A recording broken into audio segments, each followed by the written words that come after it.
আসসালামু আলাইকুম রহমতুল্লাহি ওয়া বারাকাতুহু। মাশাআল্লাহ, আলহামদুলিল্লাহ। আজকে রমজানের 11তম রমজান, ছাত্রদের জন্য মাদ্রাসা থেকে ইফতারির আয়োজন অর্থাৎ ইফতারির ব্যবস্থা করা হয়েছে।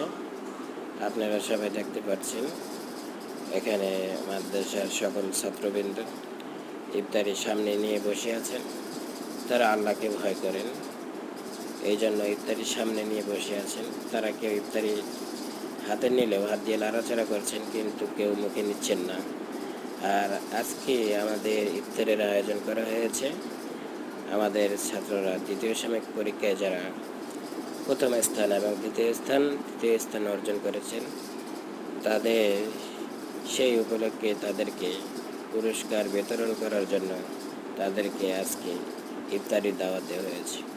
আমাদের এখানে ইফতারির দাওয়াতে উপস্থিত আছেন সম্মানিত কমিটিবৃন্দ এবং আমাদের শিক্ষক মণ্ডলী এবং আমাদের শিক্ষা পরিচালক।